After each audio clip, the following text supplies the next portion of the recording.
Hello friends, हमारे YouTube channel driving path पे आप सबका स्वागत है। तो आज हम फिजिक्स में एक नए चैप्टर को स्टार्ट कर रहे हैं। वो चैप्टर क्या है? इलेक्ट्रिसिटी। ठीक है, तो आइए हम इसे डिस्कस करते हैं। लेकिन उसके पहले मैं आप सबसे ये रिक्वेस्ट करना चाहूँगा, जो कि मैं हर एक वीडियो लेक्चर में आपसे करता हूँ, कि अगर आप हमारे चैनल पर नए हैं तो हमारे चैनल को सब्सक्राइब करिए, हमारे वीडियोज़ को ज़्यादा से ज़्यादा शेयर करिए, लाइक करिए और हमें ऐसे ही ढेर सारा सपोर्ट करते रहिए। ठीक है, तो आइए हम स्टार्ट करते हैं आज का अपना नया चैप्टर फिजिक्स का, इलेक्ट्रिसिटी। तो आज का हमारा टॉपिक क्या है? इलेक्ट्रिसिटी। इलेक्ट्रिसिटी एक बहुत ही इंपॉर्टेंट सोर्स है एनर्जी का हमारे मॉडर्न टाइम में। ठीक है, बहुत सारे इलेक्ट्रिकल अप्लायंसेस होते हैं जिसके ऊपर हम बहुत ज़्यादा डिपेंड करते हैं। आज के हमारे आसपास तो बहुत सारे इलेक्ट्रिकल अप्लायंसेस आपको देखने को मिलेंगे, जैसे फ़ैन हो गया, इलेक्ट्रिसिटी लाइट हो गया। तो ये सब किस पे वर्क करते हैं? इलेक्ट्रिसिटी पे। आजकल जो खाना बनता है इंडक्शन, ठीक है, वो भी किस पे वर्क करता है? इलेक्ट्रिसिटी पे। ठीक, तो हमें ये इलेक्ट्रिसिटी बहुत ज़्यादा यूज़फुल है। आज की डेट में हम इसके बिना नहीं रह सकते। ठीक, लाइफ पॉसिबल थोड़ा मतलब टफ हो जाएगा, इम्पॉसिबल तो नहीं कह सकते लेकिन टफ हो जाएगा। ठीक है, तो इलेक्ट्रिसिटी को जानने के पहले हम जानते हैं चार्जेस के बारे में। ठीक है, क्योंकि चार्जेस जो चार्ज मोशन में होते हैं वही क्या प्रोड्यूस करते हैं? इलेक्ट्रिसिटी। ठीक, अभी के लिए इतना जान लीजिए। तो हम कहाँ से स्टार्ट करेंगे? इलेक्ट्रिकल चार्जेस से। ठीक है, तो चार्जेस। अब चार्जेस भी आपने पहले अगर छोटे में एक प्रैक्टिकल ऐसे ही देखा होगा करके, कि अगर आप किसी रॉड को या फिर अपने स्केल को आप अपने सर में ऐसे ऐसे रब करके और छोटे छोटे पेपर के टुकड़े को अगर आप ऐसे उसके ऊपर से स्केल घुमाते थे तो वो उसमें अट्रैक्ट होकर उसमें चिपकने लगता था। ठीक, तो ऐसा क्यों होता था? क्योंकि जब आप रब करते थे, ठीक है, जब आप स्केल को रब करते थे अपने हेड में तो वो चार्ज हो जाता था, इलेक्ट्रिकली चार्ज हो जाता था। ठीक है, उसकी वजह से जो पेपर था और आसपास में जो पेपर के छोटे छोटे टुकड़े रहते थे वो उसको अट्रैक्ट करता था। ठीक, तो यहाँ से एक प्रॉपर्टी हमें पता चली चार्ज की कि वो अट्रैक्ट करता है। लेकिन उसमें भी कुछ केसेस होते हैं, जैसे वो चार्ज का टाइप क्या है। ठीक है, तो अब हम देखते हैं, पहले उसके पहले ये जानने के पहले हम देखते हैं टाइप्स ऑफ चार्जेस। ठीक है, क्या देखेंगे हम? Types of charges. ठीक है, तो इसमें होता है दो तरीके का चार्ज होता है। ठीक, एक होता है पॉजिटिव, एक होता है नेगेटिव। ठीक, दो तरीके के चार्ज होते हैं, इनकी प्रॉपर्टी भी मैं आपको बताऊंगा। ठीक है, ठीक है, तो दो तरीके के चार्ज हैं, पॉजिटिव और नेगेटिव चार्ज। ठीक, तो बाय कन्वेंशन हम क्या लेते हैं? जो ग्लास रॉड होता है, अगर हम उसे सिल्क क्लॉथ से अगर हम रब कर रहे हैं तो जो ग्लास रॉड जो चार्ज एक्वायर करता है वो कैसा चार्ज होता है? पॉजिटिव।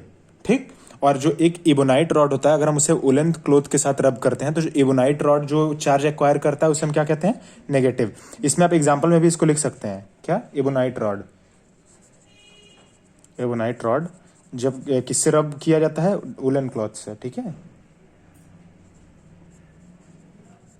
वुलन क्लॉथ से। तो ये कैसा चार्ज का एग्जांपल हो गया? नेगेटिव। और उसी में अगर हम पॉजिटिव चार्ज का ले लें तो उसमें हम क्या लिखेंगे?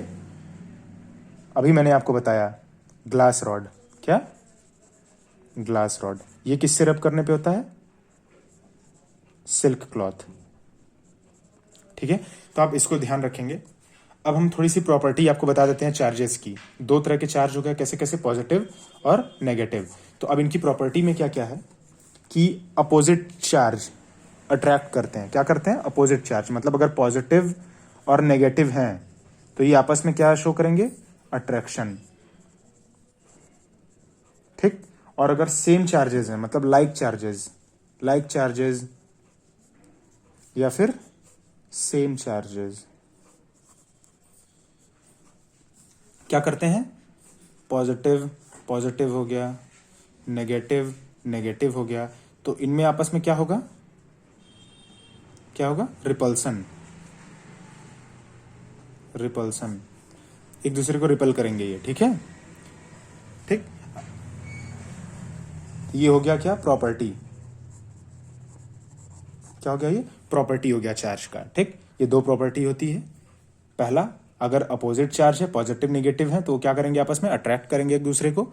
और अगर दो सेम चार्जेस हैं या फिर लाइक चार्जेस हैं, जैसे कैसे? Positive positive, negative negative. ठीक है, तो नेगेटिव नेगेटिव आपस में क्या करेंगे? रिपल्सन, एक दूसरे से दूर भागेंगे। ठीक है, और पॉजिटिव पॉजिटिव भी ऐसा ही करेंगे, लेकिन अगर अपोजिट हुए तो अट्रैक्ट करेंगे। ठीक है, तो ये दो दो प्रॉपर्टी हो गई।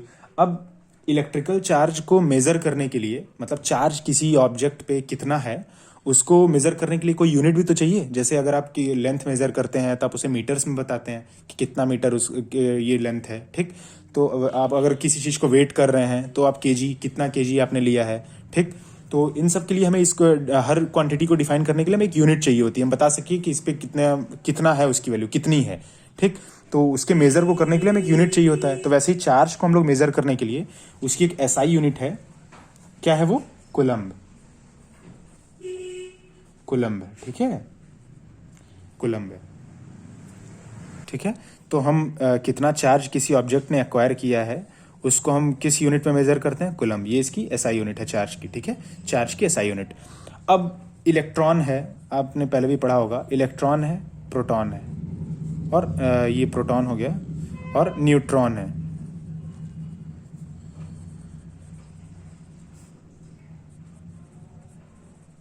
ठीक। तो इलेक्ट्रॉन के ऊपर कैसा चार्ज होता है? नेगेटिव। प्रोटॉन के ऊपर कैसा चार्ज होता है? पॉजिटिव। और न्यूट्रॉन क्या होता है? Electrically neutral. इलेक्ट्रिकली न्यूट्रल, ठीक है। तो इलेक्ट्रॉन के ऊपर कितना चार्ज होता है, ठीक है, इसको आपको थोड़ी सी इस वैल्यू को याद रखनी होगी। 1.6 इंटू 10⁻⁻19 कूलम्ब सी। इसको हम रिप्रेजेंट कैसे करते हैं? सी से, ठीक है, इतना। और सेम मैग्नीट्यूड का लेकिन अपोजिट साइन के साथ चार्ज होता है प्रोटॉन के ऊपर। उसके ऊपर भी कितना चार्ज होता है? 1.6 इंटू 10⁻⁻19 कूलम्ब। लेकिन ये पॉजिटिव सेंस में है और ये नेगेटिव साइन के साथ है, ठीक है। अगर ये दोनों मिलेंगे तो क्या कर देंगे? एक दूसरे को न्यूट्रल कर देंगे, ठीक। तो सेम है, ठीक है ना, दोनों पे चार्ज का मैग्नीट्यूड सेम है लेकिन साइन अलग अलग है इलेक्ट्रॉन प्रोटॉन पे। तो इस बात को भी आप ध्यान रखेंगे। तो अभी मैंने जो आपको बताया इलेक्ट्रॉन और प्रोटॉन के ऊपर चार्ज, तो उस पर आपसे एक क्वेश्चन भी पूछा जा सकता है कि इलेक्ट्रॉन के ऊपर चार्ज तो आपको पता ही है 1.6 इंटू 10⁻⁻19 कूलम्ब। लेकिन अब आपसे ये क्वेश्चन पूछा जाए कि कितने इलेक्ट्रॉन्स होंगे कि उनको मिला के जो टोटल नेट चार्ज है वो 1 कूलम्ब हो जाए, ठीक है। अभी आपने देखा 1.6 इंटू 10⁻⁻19 कितना छोटा चार्ज है इलेक्ट्रॉन के ऊपर, ठीक है। तो अगर 1 कूलम्ब का चार्ज हो तो उसमें कितने इलेक्ट्रॉन्स आएंगे? तो ये सिंपल यूनिटरी मेथड से आप कर सकते हैं। कैसे? 1.6 इंटू 10⁻⁻19 कूलम्ब चार्ज कितने इलेक्ट्रॉन पे है? 1, ठीक। तो 1 कूलम्ब का चार्ज कितने इलेक्ट्रॉन पे होगा? तो उसको हमने मान लिया x। तो 1.6 into 10⁻⁻19 upon 1 coulomb equals to 1/x। यहाँ से x की वैल्यू इधर भेज देंगे, x को इधर, ये इधर आ जाएगा। तो कितना आ जाएगा? 1/1.6 इंटू 10⁻⁻19। यहाँ से कूलम्ब से कूलम्ब कट गया क्योंकि ये नंबर आ रहा है, नंबर ऑफ इलेक्ट्रॉन। x क्या है हमारा? Number of electron. तो अब आप अगर इस वैल्यू को सॉल्व करेंगे तो ये वैल्यू आ जाएगी कितनी? 6.25 इंटू 10⁻18 इलेक्ट्रॉन्स, ठीक है। इतने इलेक्ट्रॉन्स रहेंगे तब जाके हमारा जो चार्ज है वो कितना होगा? 1 कूलम्ब, ठीक। तो ये एक बहुत छोटा सा क्वेश्चन था ऐसे ही, तो उसको भी मैंने आपको यहाँ पे करा दिया, आप देख सकते हैं इसको आराम से, ठीक। आपने ग्रेविटेशन चैप्टर पढ़ा होगा क्लास 9th में, तो उसमें दो मास एक दूसरे के ऊपर जो अट्रैक्शन का फोर्स लगाते हैं उसके लिए आपने फॉर्मूला क्या लिखा था? F equals to G m1m2/r², ठीक है। ये रिलेशन आपको याद होगा, आपने ग्रेविटेशन में इसको पढ़ा होगा।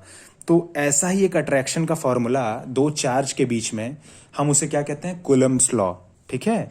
अभी मैंने आपको यूनिट बताया कूलम्ब्स लॉ, उसे हम कहते हैं, ठीक है। ये दो चार्जेस के बीच में, मान लीजिए एक चार्ज है Q1, एक चार्ज है Q2, तो इन दोनों के बीच में जो फोर्स ऑफ अट्रैक्शन, अगर ये अपोजिट चार्ज है, या फिर फोर्स ऑफ रिपल्शन अगर ये सेम चार्जेस हैं, तो वो उस पे फोर्स का फॉर्मूला इन्होंने क्या बताया था? एकदम सेम टू सेम इसी के जैसे। मान लीजिए कोई कांस्टेंट है K, Q1 Q2/r², सेम है, मास की जगह पे चार्ज आ गया, डिस्टेंस वैसे ही, कांस्टेंट यहाँ यूनिवर्सल G है, ग्रेविटेशन कांस्टेंट, यहाँ K है कोई कांस्टेंट, ठीक है। अभी इसकी जरूरत नहीं है उतनी, इसलिए मैं सिर्फ K कांस्टेंट ऐसे बोल दे रहा हूँ, ठीक है। तो ये कूलम्ब्स लॉ होता है। आप इसमें ये भी देख सकते हैं, यहाँ से ये भी पता चलेगा कि जो रेडियस है, मतलब रेडियस इन द सेंस कि मतलब जो डिस्टेंस है दो चार्ज के बीच में, अगर हम उसको बढ़ाएंगे तो ये फोर्स वीक होता जाएगा। ये कैसे पता चलेगा? Inversely proportional. आप देखिए, force is inversely proportional to distance का स्क्वायर। इसलिए अगर आप डिस्टेंस को बढ़ाते जाएंगे तो बहुत तेजी से आपका फोर्स क्या होता जाएगा? वीक पड़ता जाएगा दो चार्जेस के बीच में, ठीक। वैसे ही आप देख सकते हैं कि फोर्स किसके प्रोपोर्शनल में है?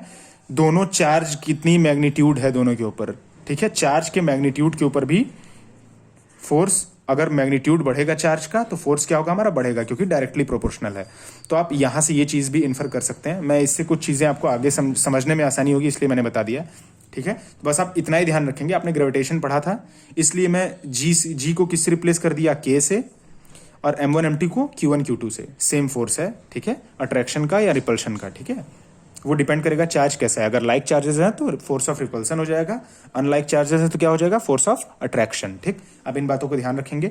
और ये डिस्टेंस पे डिपेंड करता है, इनके बीच में अट्रैक्शन फोर्स डिस्टेंस के ऊपर डिपेंड करता है, इनवर्सली प्रोपोर्शनल है। अगर आप डिस्टेंस बढ़ाएंगे तो फोर्स ऑफ अट्रैक्शन या रिपल्सन कम हो जाएगा, ठीक है। तो ये था हमारा कूलम्स लॉ। अब आगे हम देखते हैं कंडक्टर्स एंड इंसुलेटर्स। तो हम क्या देखेंगे, कंडक्टर्स एंड इंसुलेटर्स। तो कंडक्टर को हम बेसिकली कैसे डिफाइन करते हैं, ऐसे मटेरियल या ऐसे सब्सटेंसेस जो which allows electricity to pass through them, मतलब उनके अंदर से इलेक्ट्रिसिटी आसानी से फ्लो कर जाए, तो उसे हम क्या कहेंगे, कंडक्टर। कंडक्टर को क्या कहेंगे, those substances through which electricity can flow are called conductors, ठीक है। और इंसुलेटर में ठीक इसका अपोजिट, ऐसे substances which do not allow electricity to flow through them, ऐसे सब्सटेंसेस को हम क्या कहेंगे, इंसुलेटर, ठीक है। और इंसुलेटर बेसिकली जैसे हो गया वुड, ठीक, प्लास्टिक हो गया, ये सब कैसे हो गए, ये आपके क्या हो गए, इंसुलेटर्स हो गए। और कंडक्टर्स क्या है, सारे मेटल। एग्जांपल क्या लिख देंगे आप, मेटल, कोई भी मेटल वो क्या करेगा, इलेक्ट्रिसिटी को कंडक्ट करेगा, ठीक है। तो आप कंडक्टर के एग्जांपल में ये लिख सकते हैं। अब कोई भी सब्सटेंस कंडक्टर या इंसुलेटर कब हो जाता है, उसके लिए बेसिकली हमें क्या चाहिए, उसके लिए हमें बेसिकली एक ही चीज चाहिए, क्या, फ्री इलेक्ट्रॉन्स। अगर किसी भी सब्सटेंस के अंदर फ्री इलेक्ट्रॉन्स हैं तो वो क्या होगा, कंडक्टर होगा। फॉर एग्जांपल ग्रेफाइट, ठीक, ये आप जानते हैं कार्बन का एलोट्रॉप है, ठीक। कार्बन का एलोट्रॉप है तो कार्बन तो कंडक्टर होता नहीं है, लेकिन ग्रेफाइट उसका जो एलोट्रॉप है वो क्या होता है, कंडक्टर होता है। क्यों, क्योंकि मैंने आपको इसमें बताया था कि इसमें कार्बन के पास होते हैं वैलेंस इलेक्ट्रॉन 4, लेकिन उसमें से तीन इलेक्ट्रॉन ये बॉन्डिंग में यूज कर लेता है, लेकिन एक इलेक्ट्रॉन इसका बचा रह जाता है, और वही क्या होता है, फ्री इलेक्ट्रॉन। क्या होता है, फ्री इलेक्ट्रॉन, जिसकी वजह से ये इलेक्ट्रिसिटी को कंडक्ट करता है, ठीक है ना। तो आप इस बात को ध्यान रखेंगे, ठीक। तो हमें बेसिकली किसी चीज सब्सटेंस को कंडक्टर या इंसुलेटर होने के लिए, कहने के लिए किस चीज की जरूरत होती है, फ्री इलेक्ट्रॉन के बेसिस पे। अगर उसके पास, किसी भी सब्सटेंस के पास फ्री इलेक्ट्रॉन है तो वो कंडक्टर होगा, अगर फ्री इलेक्ट्रॉन नहीं है तो वो क्या होगा, इंसुलेटर, ठीक है। अब जो है हम इलेक्ट्रिसिटी को दो तरीके से डिफाइन करते हैं। कैसे कैसे, एक होता है स्टैटिक, ठीक है, एक होता है करंट इलेक्ट्रिसिटी।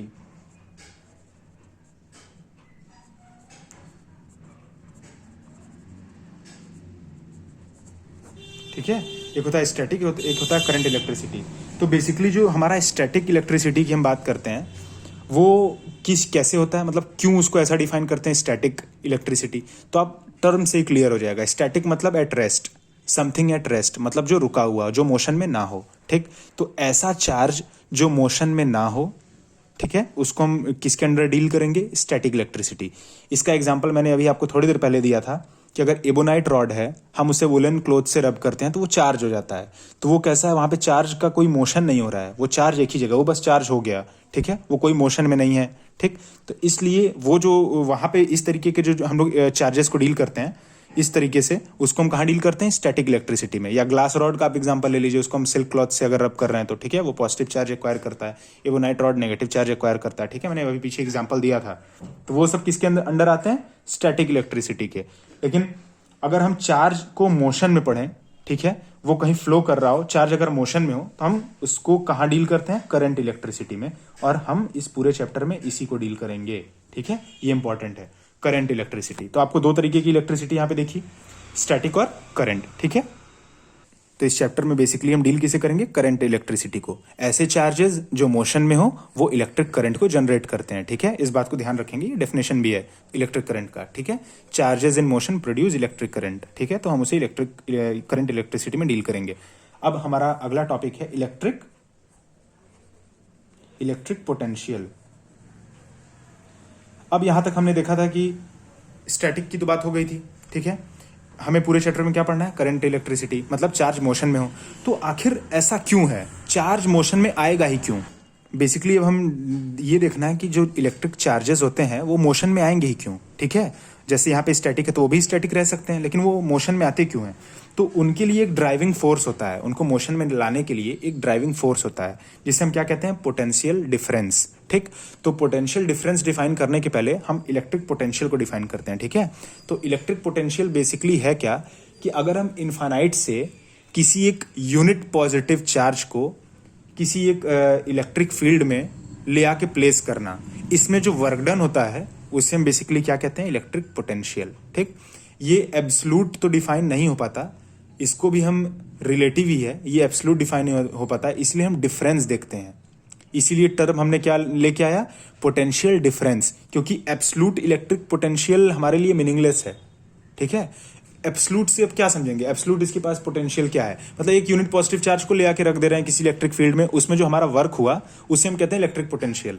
लेकिन ड्राइविंग फोर्स हमारा बेसिकली क्या है, किसी भी एंड या किसी भी टर्मिनल के बीच में पोटेंशियल का डिफरेंस। वो क्या करेगा, हमारे इलेक्ट्रॉन को फोर्स करेगा, जो फ्री इलेक्ट्रॉन्स हैं उनको फोर्स करेगा ताकि वो मोशन में आए, और जैसे ही वो मोशन में आएंगे we will get electric current, ठीक है।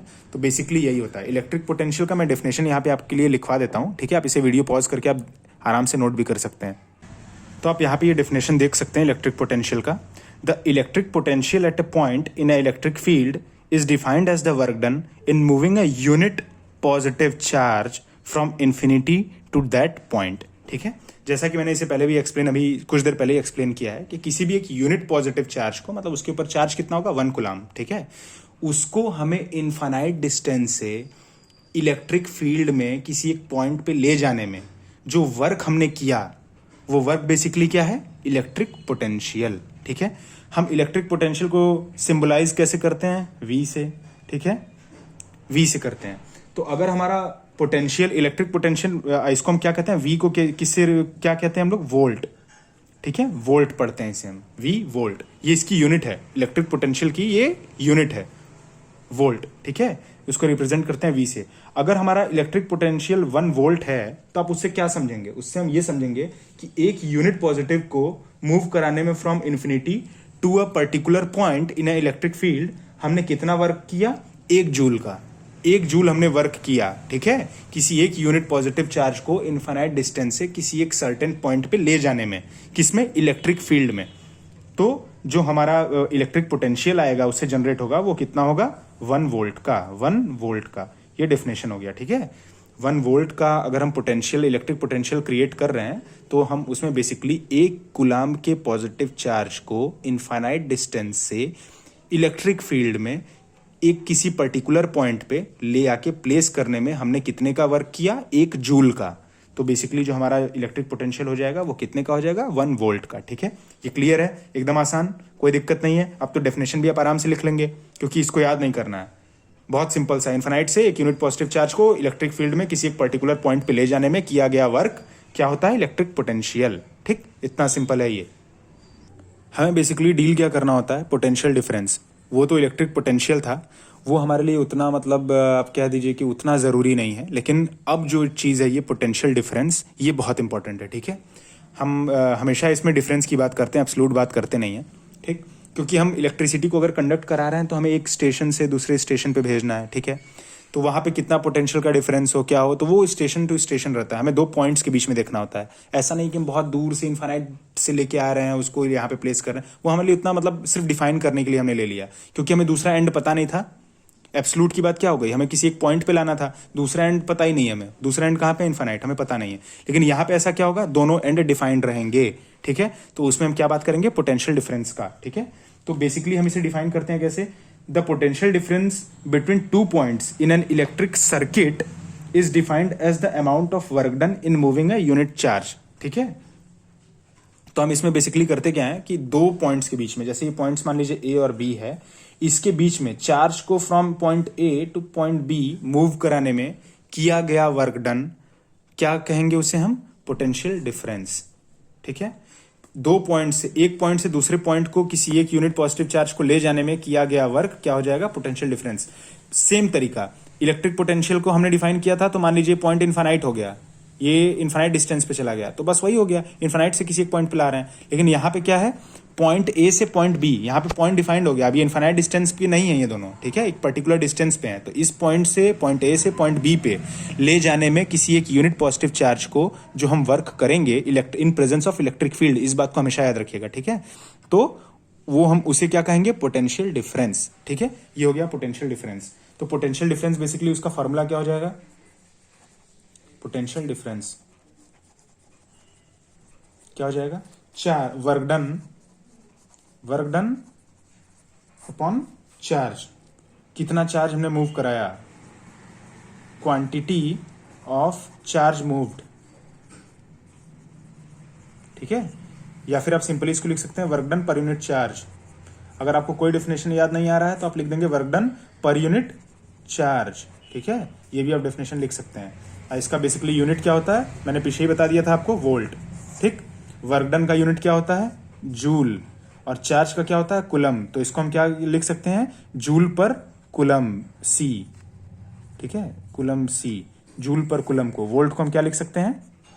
वोल्ट को क्या उसकी एक और यूनिट क्या हो जाती है? Joule per coulomb. आप यूनिट यहां से भी फॉर्मूले से भी जनरेट कर सकते हैं। ठीक है, जूल पर कुलम, जूल को जे से, कुलम को सी से, जूल पर कुलम क्या हो गया? वोल्ट।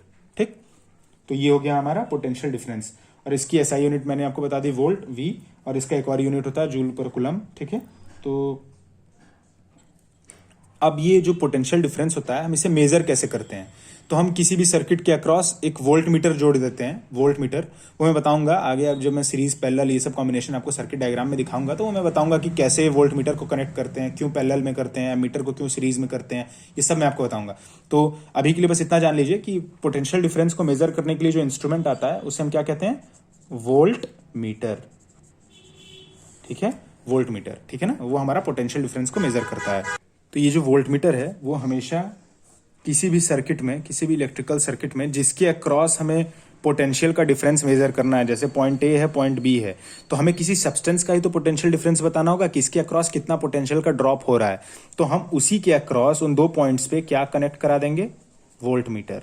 क्या कनेक्ट करा देंगे? Volt meter. ठीक है, पॉजिटिव नेगेटिव। ठीक, आप पॉजिटिव नेगेटिव ऐसे भी कर सकते हैं, वो सर्किट डायग्राम पे डिपेंड करेगा, आप ऐसे बस इसको जनरली दिखा सकते हैं। ठीक है, पॉजिटिव नेगेटिव। तो हम उस सब्सटेंस या फिर जो भी हो, यहाँ पे मैंने रजिस्टर बनाया है, रजिस्टर। ठीक, तो इसके अक्रॉस कितना पोटेंशियल का ड्रॉप हो रहा है, हम इसके पैरेलली क्या जोड़ देंगे? Volt meter. अब सीरीज पैरेलल कॉम्बिनेशन ऐसा क्यों होता है मैं आपको ये भी बताऊंगा अच्छे से, कि आप अगर जैसे ही आप ये देखिए, ये रजिस्टर का है, ये रजिस्टर है, ये रजिस्टर मैंने ऐसे बनाया, तो ये दोनों बेसिकली आप समझने के लिए है, ये सिर्फ ये समझने के लिए कि आप कैसे पैरेलल में जोड़ते हैं। तो आपको ये सिर्फ मैं समझने के लिए बता रहा हूँ। ठीक है, ऐसा कोई क्लू नहीं है, ऐसा कुछ नहीं है, लेकिन मैं आपको ये बस समझने के लिए बता रहा हूँ। ठीक है, तो इससे हम क्या देखते हैं, या तो आप यहाँ पे इमेजिन करिए कि यहाँ पे कोई करंट आ रहा है, मैंने इसको बैटरी से ऐसे कनेक्ट कर दिया। ठीक है, ये तो सेल हो गया, ये बैटरी हो गई। ठीक है, ये हो गया, मैंने बैटरी से कनेक्ट कर दिया इस सर्किट को। तो करंट का फ्लो तो पॉजिटिव टर्मिनल से ही होगा, यहाँ से पॉजिटिव ऐसे। ठीक, तो यहाँ पे करंट क्या होगा? इसमें भी जाएगा, इसमें भी जाएगा। ठीक है, करंट दोनों में डिवाइड हो रहा है, तो जहां पे ये करंट डिवाइड हो जाए वो क्या होंगे? आपस में पैरेलल में जुड़े होंगे। करंट यहाँ पे देखिए, दो एरो, यहां से आया, एक करंट इधर भी जा रहा है, इधर भी जा रहा है, दो एरो बन गए। ठीक है, तो ये यहाँ पे करंट डिवाइड हुआ। ठीक, अगर ये आपको टफ लग रहा हो तो अब मैं जो बताऊंगा वो थोड़ा सा ध्यान दीजिएगा। क्या है कि मान लीजिए ये रजिस्टर है, मैंने यहाँ रजिस्टर बनाया हुआ है पहले से, तो ये दोनों बेसिकली इसके क्या हो गए? हैंड्स हैं, ये दोनों इसके हाथ हो गए रजिस्टर के। अब मैंने यहाँ पे वोल्ट मीटर बनाया, वी, ये दोनों इसके हाथ हो गए। तो अगर ये दोनों आपस में ऐसे से एक एक हाथ ऐसे पकड़ लें, तो जो बनेगा सर्किट वो क्या हो जाएगा? Parallel circuit. ठीक है, आप बेसिकली क्या याद रखेंगे, अगर दोनों लोग एक दूसरे से ऐसे हाथ पकड़ लिए, ठीक है ना, एक हाथ ये, एक हाथ ये, ऐसे पकड़ लिए, तो आप दोनों कैसे जुड़ गए? पैरेलल में।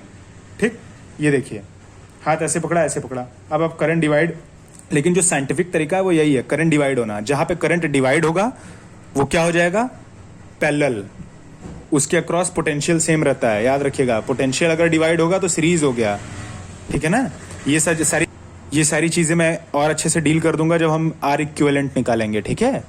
तो अभी के लिए बस आप इतना याद रखिएगा, साइंटिफिक तरीका भी, अगर करंट डिवाइड हो रहा है तो कॉम्बिनेशन कैसा हुआ, पैरेलल। करंट क्या हो रहा है, यहाँ पे डिवाइड हो रहा है, कुछ करंट इधर जाएगा वोल्ट मीटर में, कुछ करंट इधर जाएगा रजिस्टर में, ठीक है। अब देखिए और हाथ पकड़ने वाला भी दिख ही गया कि ये रजिस्टर है, ये दोनों इसके हाथ हो गए, ये दोनों इसके हाथ हो गए, ये वोल्ट मीटर हो गया, ये दोनों इसके हाथ हो गए। तो ये दोनों क्या किए हुए हैं, आपस में हाथ ऐसे ऐसे पकड़े हुए हैं। तो ये कैसे जुड़ा है, ये आपस में पैरेलली, ठीक। तो अगर हमें वोल्ट मीटर से वोल्टेज को मेजर करना होता है किसी रजिस्टर या किसी सब्सटेंस के, इलेक्ट्रिकल सब्सटेंस के मतलब उसके अक्रॉस, तो हम क्या यूज करते हैं, उसको पैरेलल में यूज करते हैं वोल्ट मीटर को। और इसकी एक प्रॉपर्टी और होती है कि वोल्ट मीटर का जो रेजिस्टेंस होता है वो बहुत हाई होता है, इसी वजह से ये बहुत नेग्लिजिबल करंट लेता है सर्किट से, ठीक है। आप सोचिए, आप रेजिस्टेंस क्या होता है, बेसिकली रेजिस्टेंस होता क्या है, तो इलेक्ट्रिक करंट को मूव नहीं करने देता, उसको रोकने के लिए, ठीक है। अगर आप किसी चीज को, कोई दौड़ रहा है, मान लीजिए आप रनिंग कर रहे हैं, तो आपको कोई सामने से रोकने के लिए आ जाए तो आप उतनी तेजी से दौड़ पाएंगे नहीं। आप नॉर्मल ट्रैक पे दौड़ रहे हैं, बहुत तेज दौड़ेंगे, अगर मैंने उसमें सैंड बिछा दिया तो आपकी स्पीड कम हो जाएगी ना, क्योंकि वो सैंड आपको रोक रहा है, ठीक है। तो ठीक यही काम रेजिस्टर का होता है इन इलेक्ट्रिकल सर्किट। क्या करता है, वो करंट को फ्लो करने से रोकता है। तो जो वोल्ट मीटर होता है, अगर उसकी रेजिस्टेंस को हम बहुत ज्यादा हाई कर दें तो क्या करंट कभी उधर से जाएगी, नहीं जाएगी, जाएगी भी तो बहुत स्मॉल अमाउंट में, इसीलिए उसके रेजिस्टेंस को बहुत ज्यादा रखते हैं। इसलिए आइडियल वोल्ट मीटर को अगर हम डिफाइन करते हैं तो कहते हैं उसके पास इनफाइनाइट रेजिस्टेंस है, ठीक है। इस बात को भी आप ध्यान रखेंगे, ठीक है ना। तो बेसिकली इसीलिए हम इसको पैरेलल में जोड़ते हैं, पैरेलल में जोड़ते हैं, इसी यही रीजन है। क्यों, क्योंकि करंट तो डिवाइड होता है लेकिन पोटेंशियल पैरेलल में सेम रहता है। तो जो इस रजिस्टर के अक्रॉस पोटेंशियल होगा वही इसके अक्रॉस पोटेंशियल हो जाएगा, ठीक है। रेजिस्टेंस हाई है तो करंट मैक्सिमम इसमें से फ्लो करेगा, तो पोटेंशियल का ड्रॉप मैक्सिमम इसमें से होगा, तो जो यहाँ पोटेंशियल का ड्रॉप होगा वही यहाँ पे होगा। इसीलिए हम इसको पैरेलल में जोड़ते हैं, सीरीज में नहीं। अगर सीरीज में जोड़ेंगे तो करंट जाएगी ही नहीं, रेजिस्टेंस इतना ज्यादा है, ठीक है। अब समझ में आया क्यों पैरेलल में जोड़ते हैं, सीरीज में नहीं। और एमीटर का रेजिस्टेंस बहुत कम होता है, जो करंट को मेजर करने के लिए होता है, उसका रेजिस्टेंस बहुत कम होता है, इसलिए हम उसे सीरीज में लगाते हैं, ठीक है। तो वो करंट को वहां डिवाइड नहीं होने देता, ठीक है। जो करंट एमीटर से होके जाएगी वही सेम करंट कहां से होके जाएगी, जो आपका इलेक्ट्रिकल एप्लियंस है जिसमें आप करंट मेजर करने वाले हैं, ठीक है। तो इस बात को आप ध्यान रखेंगे। मैंने रीजन भी बताया क्यों कि वोल्ट मीटर क्यों पैरेलल में लगता है, एमीटर क्यों सीरीज में लगता है, ठीक है। इसके पास इनफाइनाइट रेजिस्टेंस होता है तो करंट इसमें से जाएगी नहीं, इसमें से करंट जाएगी नहीं, सारी करंट मैक्सिमम करंट, अगर बहुत थोड़ी सी भी वैल्यू करंट की जाती है तो उसमें कोई फर्क नहीं पड़ता, क्योंकि ये सर्किट से उतना करंट लेगा नहीं, क्योंकि पहले रेजिस्टेंस बहुत हाई है। तो जहां अगर इसके अक्रॉस रेजिस्टेंस बहुत कम है तो मैक्सिमम करंट रजिस्टर से फ्लो होगा, ठीक। मैक्सिमम करंट यहां से फ्लो होगा तो पोटेंशियल का ड्रॉप भी मैक्सिमम यही मिलेगा हमें, उसी को ये मेजर कर लेता है, इसलिए पैरेलल में लगाया जाता है। सीरीज में लगा देंगे तो करंट ही नहीं फ्लो होगा, इतना ज्यादा रेजिस्टेंस हो जाएगा, ठीक। तो आप इस बात को ध्यान रखेंगे कि क्यों सीरीज में लगाते हैं, क्यों पैरेलल में लगाते हैं, ठीक है। ये चीज भी आप ध्यान रखेंगे। अब इसमें कोई कंफ्यूज नहीं होना है आपको, ठीक है। अब आप इस पे कुछ न्यूमेरिकल लगा लीजिएगा, बुक एस चांद या फिर जो भी सैंपल पेपर आप ले रहे हैं, ठीक है। तो आप उसमें से क्वेश्चन इसके बेसिस पे लगा लीजिएगा, इस फॉर्मूले के बेसिस पे, potential difference, work done per unit charge, ठीक है। इस पे आप क्या कुछ करना नहीं है, बस पोटेंशियल डिफरेंस पूछेगा, वर्क डन दिया रहेगा, चार्ज दिया रहेगा, दोनों का रेशियो ले लेना है, वर्क डन का और चार्ज का रेशियो। अब क्या आपको मिल जाएगा, पोटेंशियल डिफरेंस। तो इसलिए इस पे न्यूमेरिकल बहुत सिंपल बनते हैं, आप इसको आराम से कर लेंगे। कोई दिक्कत होगी तो आप मुझे कमेंट सेक्शन में बताइए, मैं न्यूमेरिकल का भी आपको एक लिस्ट भी प्रोवाइड कर दूंगा, लेकिन उसके लिए आपको कमेंट करना होगा कि आपको चाहिए, ठीक है। तो मैं वो भी आपको लिस्ट भी दे दूंगा कुछ न्यूमेरिकल्स के, आप आराम से सॉल्व कर लेंगे। जहां नहीं आएगा तो मैं हूं ना बताने के लिए, आप बस कमेंट सेक्शन में बता दीजिएगा। तो हमारा नेक्स्ट टॉपिक क्या है, इलेक्ट्रिक करंट, ठीक है। तो हम इलेक्ट्रिक करंट को, जैसा कि मैंने बताया था कि हम स्टैटिक और करंट इलेक्ट्रिसिटी में आते हैं, ठीक है। तो इलेक्ट्रिक करंट बेसिकली ये कैसे बनता है, अगर कोई चार्ज हमारा मोशन में हो, और मोशन में किसी चार्ज को लाने के लिए हमारा ड्राइविंग फोर्स क्या है, पोटेंशियल डिफरेंस, ठीक। अगर हम किसी भी इलेक्ट्रिकल एप्लियंस या सब्सटेंस के अक्रॉस पोटेंशियल डिफरेंस अप्लाई कर दें तो अपने आप इलेक्ट्रिसिटी जनरेट हो जाएगी। क्यों, क्योंकि एक ड्राइविंग फोर्स मिल जाएगा हमें एक एंड से दूसरे एंड तक चार्ज को मूव कराने के लिए, ठीक है। तो हम वहां पे क्या जनरेट करा सकते हैं, इलेक्ट्रिसिटी, ठीक। अब हम इलेक्ट्रिसिटी को डिफाइन कैसे करते हैं, तो इसे हम डिफाइन करते हैं, the electric current is the flow of electric charge in a conductor, ठीक है। तो तो ये बेसिकली है क्या,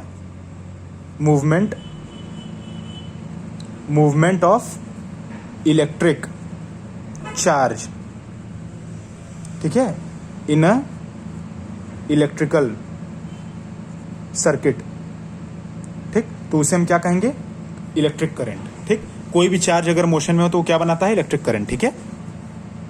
और बेसिकली हम इसमें क्या, इसको एक और तरीके से डिफाइन करते हैं कि किस रेट से चार्ज का मूवमेंट हो रहा है किसी इलेक्ट्रिकल कंडक्टर में या कंडक्टर में, बेसिकली आप कह लीजिए किसी भी कंडक्टर में या किसी भी इलेक्ट्रिकल सब्सटेंस में या फिर एप्लियंस में किस रेट से चार्ज का मूवमेंट होता है, उसे हम क्या कहते हैं, इलेक्ट्रिक करंट। इलेक्ट्रिक करंट को बेसिकली हम सिंबलाइज करते हैं आई से, ठीक, कैपिटल आई।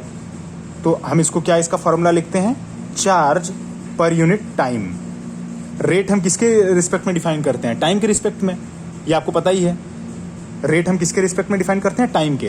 तो हम किसका रेट यहाँ पे डिफाइन कर रहे हैं, चार्ज के फ्लो का रेट। किसका रेट, चार्ज के फ्लो का, कितने देर में कितना चार्ज फ्लो किया, उसको हम क्या कहेंगे, इलेक्ट्रिक करंट, ठीक है। चार्ज को हम क्यू से, पहले मैंने आपको सिंबलाइज किया था कि चार्ज को हम क्यू से रिप्रेजेंट करेंगे। इसकी यूनिट क्या होती है चार्ज की, कूलाम, जिसको हम रिप्रेजेंट करते हैं सी से। और टाइम का यूनिट क्या होता है, सेकेंड। तो कूलाम पर सेकेंड इसकी यूनिट होती है। लेकिन करंट को, इसी यूनिट को हम क्या कहते हैं, एम्पियर, उसको हम सिंबलाइज करते हैं कैपिटल ए से। तो इलेक्ट्रिक करंट को हम किससे रिप्रेजेंट करते हैं, किस यूनिट में मेजर करते हैं, एम्पियर में। उसकी एक और यूनिट क्या हो गई, कूलाम पर सेकेंड, जो कि आप फॉर्मूले से निकाल सकते हैं। आप कभी भी भूल जाए तो आप ये निकाल सकते हैं, ठीक। तो इलेक्ट्रिक करंट बेसिकली क्या है, किस रेट से चार्ज का मूवमेंट हो रहा है किसी कंडक्टर में, ठीक है। तो उसे हम क्या कहेंगे, इलेक्ट्रिक करंट। इस इलेक्ट्रिक करंट की एक और यूनिट होती है मिली एम्पियर, जो कि इक्वल होता है किसके, 10⁻³ एम्पियर के, ठीक है। मिली एम्पियर, 1 मिली एम्पियर में इतने एम्पियर होते हैं। तो आप यूनिट कन्वर्जन का भी ध्यान रखेंगे, ठीक। अब जैसे कि मैंने आपको बताया था, पोटेंशियल डिफरेंस को मेजर करने के लिए हम वोल्ट मीटर लगाते हैं पैरेलल में किसी भी इलेक्ट्रिकल सब्सटेंस के, ठीक है। जिसके अक्रॉस हमें पोटेंशियल डिफरेंस मेजर करना है, उसके अक्रॉस हम पैरेलली वोल्ट मीटर को जोड़ देते हैं। वैसे ही इलेक्ट्रिक करंट अगर हमें किसी भी सर्किट में मेजर करना है, तो उस सर्किट में बेसिकली हम सीरीज में एम मीटर लगाते हैं। क्या लगाते हैं, एम मीटर। एम मीटर ये बेसिकली क्या मेजर करता है, हमारा इलेक्ट्रिक करंट, ठीक है। इसको हम कहाँ लगाते हैं, सीरीज में। इस बात को आप ध्यान रखेंगे। वोल्ट मीटर को कहाँ लगाते हैं, पैरेलल में, और एमीटर को सीरीज में। और मैंने आपको एक बात और बताया था कि जो वोल्ट मीटर होता है उसके पास इनफाइनाइट रेजिस्टेंस होता है, मतलब बहुत ज़्यादा रेजिस्टेंस, बहुत हाई रेजिस्टेंस, जिसकी वजह से हम उसे पैरेलल में लगाते हैं, ठीक।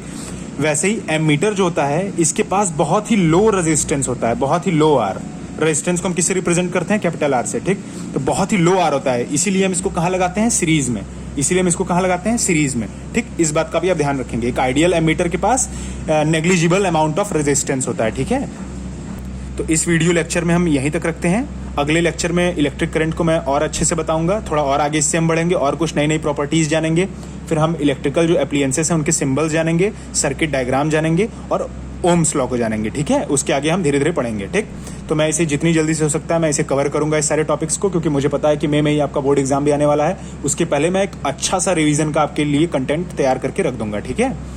तो that's all for today. Thank you and all the very best for your examination.